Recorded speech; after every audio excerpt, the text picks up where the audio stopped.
This is Look West, a podcast from California's Assembly Democrats. Hello and welcome to the second episode of Look West series on immigration. I'm Armando Jimenez. And I'm Talita de Mesa. Speaker of the Assembly Robert Rivas and Assembly Democrats are hosting roundtable discussions throughout California to talk about the challenges facing immigrants under the new administration in Washington. At a recent immigration roundtable in Fresno, Speaker Rivas made it clear this issue matters, and so do the immigrants who helped shape California. This is an issue that, means so much to all of us. I myself as well come from an immigrant farm working family. I grew up in San Bernardino County, just west of here. 1 in 10 workers in this state is undocumented. And many of us who live in agricultural regions, we all assume that they're farm workers. A lot of them are farm workers, but a lot of them also work in construction. A lot of them also work very important retail jobs. They keep our economy going. Undocumented residents make up 5% of California's gross domestic product, which is incredible. For the speaker, these roundtables aren't just conversations. They're a way to make the legislature stay connected to the needs of the immigrant community. With 2 roundtables completed, more are set to follow. For us as policymakers in the largest state in the country, we have to understand what the needs are, what you all are experiencing, so we have as best sense as we can to address, and as Ms. Soria mentioned, how we can fill the gaps and support your needs here locally. So in our first Look West immigration episode, Talita and I had the pleasure of talking to Assembly members Juan Carrillo and Jose Luis Solache Jr. For this episode, our colleague and DCO producer Stephanie Ocampo sat down with Assembly members Esmerelda Soria and Liz Ortega to hear about their personal immigration stories, the biggest myths about immigration, and how immigrant communities are being impacted today. Welcome to the Look West podcast, where we bring you real stories, powerful conversations, and important discussions on immigration. I am Stephanie Ocampo. Today we continue our immigration series with the focus on Central California, a region deeply shaped by the contributions of immigrants. This topic is personal to me. Both my parents immigrated before I was born. They sacrificed everything, leaving behind their parents, their home, and everything they knew to create opportunities for us. One of the hardest decisions anyone can make is leaving their family behind in pursuit of a better future. Joining me today are 2 incredible leaders who also have deep personal connections to the immigrant experience. Assemblymember Liz Ortega and Assemblymember Esmerelda Soria. Both have powerful stories and have dedicated their careers to fighting for immigrant communities in California. Liz and Esmeralda, thank you for being here today. Immigration isn't just a policy discussion, it's about real people, real families, and the sacrifices that shape generations. Both of you come from immigrant families, and I'd love to hear from your own personal experience. Soria, let's start with you. Can you tell us about your family's journey to the U.S. and how it shaped your path? Well, for me personally, my parents came here in the 1970s undocumented. They were 2 people that had a lot of courage that left their home country of Mexico in Michoacan to come here to provide me and my siblings a better opportunity. My mother was 16, my father was 17 at the time, and they were farm workers. Farm workers for majority of the life that instilled in me hard work, faith, and to make sure that I never forget where I came from, which is why today, I represent, the thousands of people that live in Assembly District 27, which has been, home to me as a daughter of, the Central Valley and daughter of farm workers. Liz, what about you? So I was actually born in Guadalajara. My dad, both my parents were from Jalisco. And my dad decided that he wanted to come to America and look for that American dream. And so he came first, like many other families, immigrant families, he came first. He arrived in the city of Oakland, where I grew up, and got an apartment, got a job, and was, saving money to bring my mom and me to the Bay Area.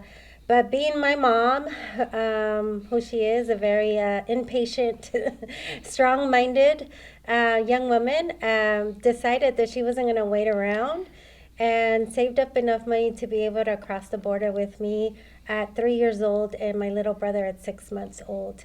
She did not tell anyone that she was doing this and decided to just come over.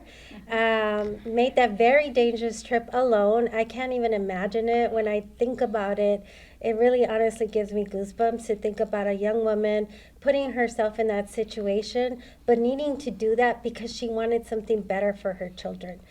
And she got to San Diego, called my dad and said, "Come pick me up, I'm here." And he was asleep and was like, "What do you mean you're here?" And so that's how I ended up in the Bay Area. And my dad ended up being a dishwasher for almost 15 years and then became a janitor. And my mom worked as in the laundry service.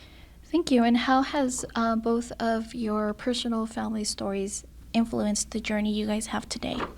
Well, growing up in an immigrant household, in a farm worker immigrant household, taught me, I saw firsthand the issues that my parents faced: low wages, not the best working conditions, and how hard my parents had to work for the little money that they received. And so growing up, one, I knew that my parents had that they were undocumented. And so there were times where my parents, my family talked about being concerned that my father would be deported, as he had been deported one time while he was here working, because he was caught in one of the kind of workplace raids, which are happening today.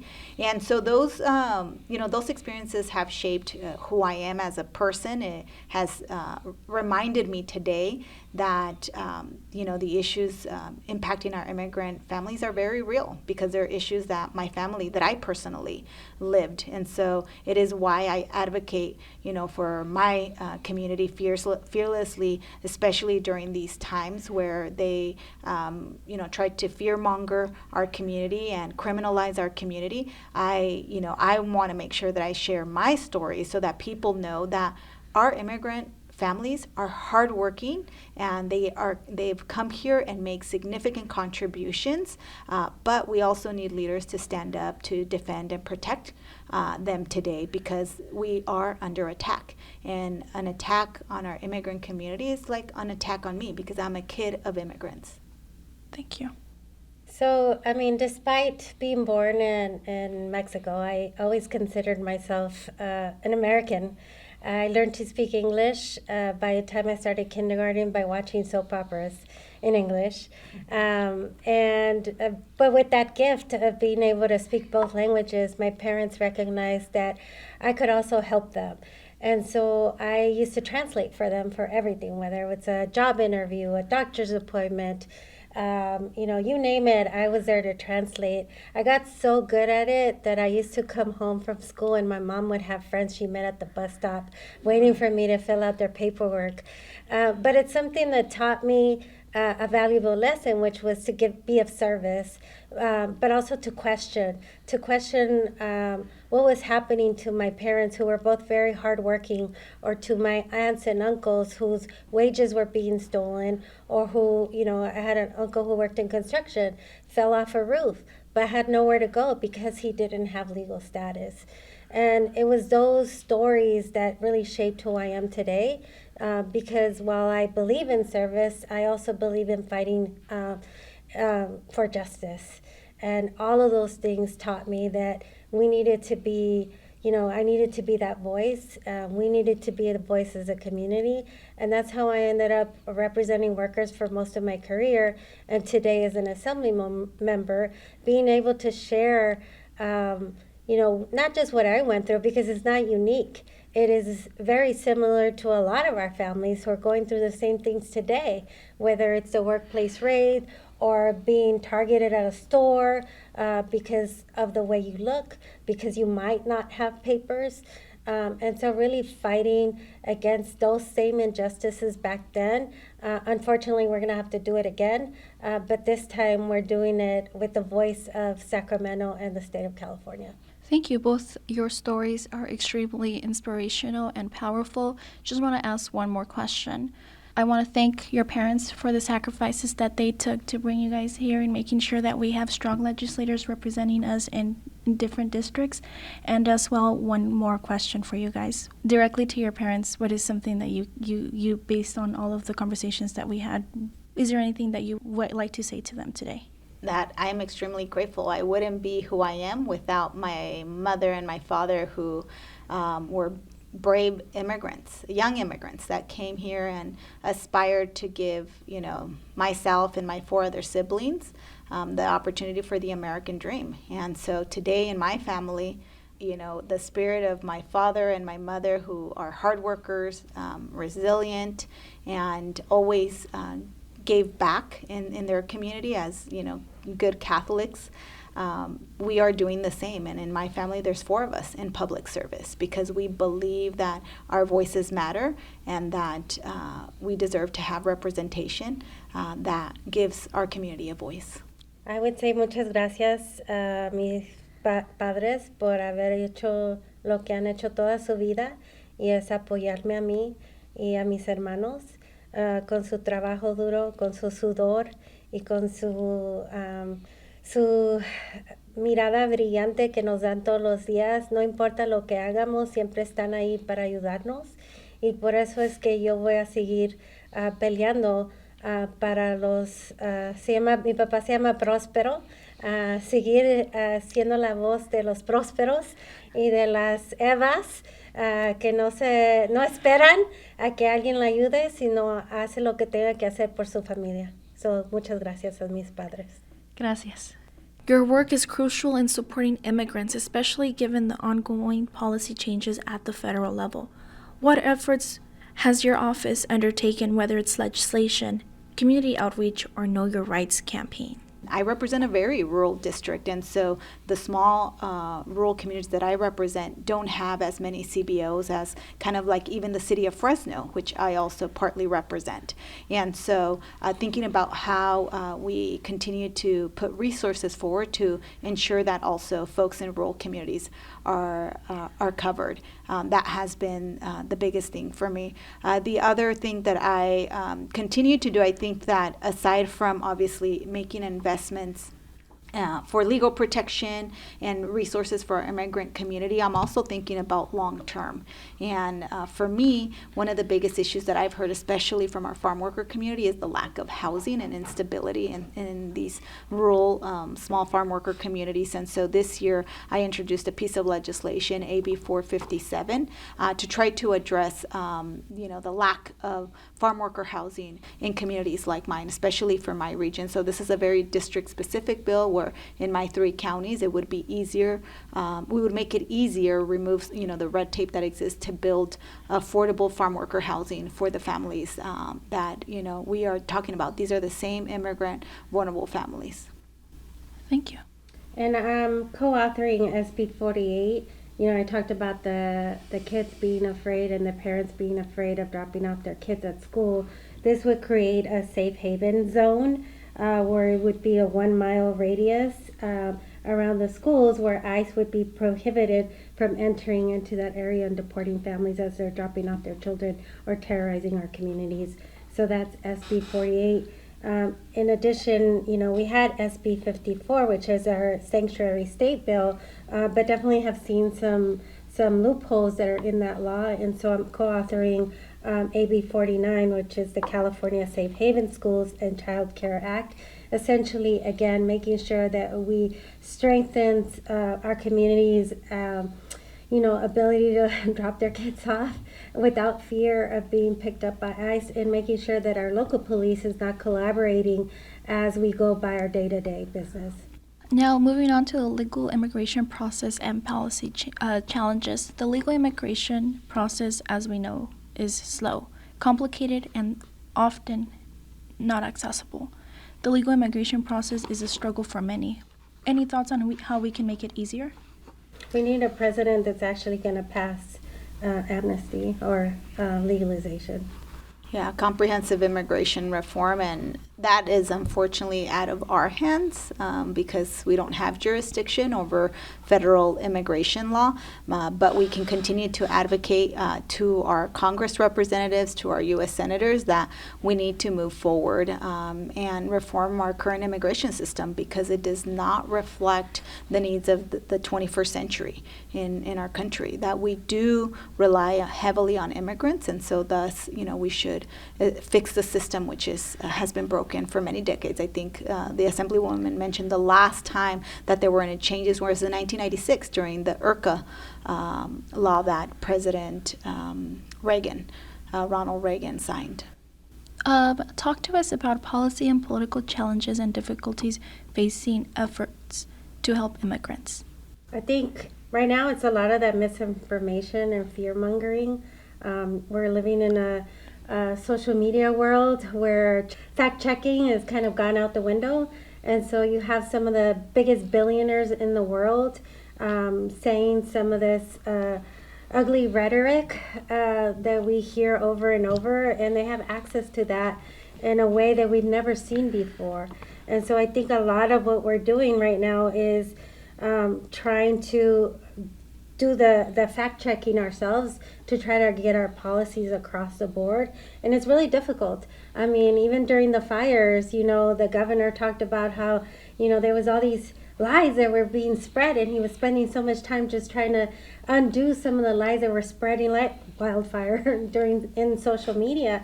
And so for us, educating the public is really hard, but it's something we must do. And it's why it's so important to have us here in your podcast to be able to share who we are, share our values, share where we came from, and really share our vision about what we want to do to protect our communities to move forward, but also what they need to move forward in a safe environment in a place like California. Yeah, I would agree. Misinformation today has really distorted the story of our immigrant community because we have painted the immigrant community with just, a paper saying that we're all criminals, and that is far from truth. I think that we also need to refocus and look at the contributions. Where would this country be? Where would California be but for our immigrant community that has worked hard, that makes significant contributions? And they're not just, as the Assemblywoman mentioned, they're not just, the low-wage workers. These immigrants become attorneys, teachers, doctors, nurses. They are contributors to our economy and to this great state of California. And so I hope that people don't just get caught, with the misinformation, but actually want to learn why our immigrant community is so important to the state of California. Thank you. And in regards to the state of California, do you guys believe that California is a leader when it comes to immigration rights? Absolutely. I think that the state of California has been at the forefront of immigrant rights. I remember being here in the state capitol a decade ago when I was a fellow working on the driver's licenses for undocumented, working on the California Dream Act. And so we have been a leader when it comes to our immigrant community. And so that's why it's important that we continue to fight so that, as California goes, other states will also go. Same. I mean, we've passed things like sanctuary state laws. We've passed access to health care and education for all. We worked on the driver's license for undocumented immigrants, and as labor and employment chair, I know that we've had a long history of making sure that we have workplace rights and laws that ensure the things that I mentioned earlier with my dad having his wages stolen, or my uncles who fall off roofs and had nowhere to go, now actually have laws that are protecting them in the workplace. Can the rest of the country look west to California for leadership on immigration issues? Absolutely. We're going to continue to be a leader in this space and beyond. So yes. I think they should. I think that we've demonstrated that when you have a vibrant immigrant community, you can be the 5th largest economy of this world. And so California is what it is because of its immigrant community. Before we wrap it up, what can people do right now, whether they're immigrants themselves, allies, or policymakers, to support immigrant communities? I would say continue to share the Know Your Rights information. We have access to that on my website, on many of our websites, making sure that they reach out, that they know what to do, and then that ICE makes contact with them, and then reach out to the resources that are available to them or to their local representative if they can't find someone. But I know that they have I would encourage our trusted messengers, our schools, our, healthcare facilities to really just, educate our community about what their rights are and having access to those and sharing them with everyone so that they know. Yeah, I would agree. We need to continue to share the Know Your Rights information, the resources that are available in the community, especially in districts like mine where you have limited organizations doing this work, that we continue to do that we work with our law enforcement partners. I know when I was a council member, I worked with our chief of police to make sure that they were also vocal about the fact that they're not working with immigration officials, that they're interested in keeping the community safe, and that the immigrant community can feel safe to report crimes, because the last thing that we want is to live not just in fear because of our immigration status, but live in fear because there's safety issues in our community. And so as long as I am an elected representative of this region, I will continue to stand up for our immigrant families, be unapologetically an advocate for them, and make sure that they realize that I come from undocumented or parents that were undocumented as well, and that they made significant contributions to this state and this country, and that there are millions of people just like my family. Thank you both for sharing your personal stories, insights, and the incredible work you both have been doing. These conversations are important, and I hope our listeners walk away feeling more informed and inspired to take action. To our audience, thank you for tuning in. Be sure to follow the podcast for more episodes in our immigration series. Thank you, ladies. Thank you. The Look West podcast is produced by the DCO Pod Squad for the California Assembly Democrats. Please like, subscribe, and share this episode. When you think of Californian politics, remember to look west.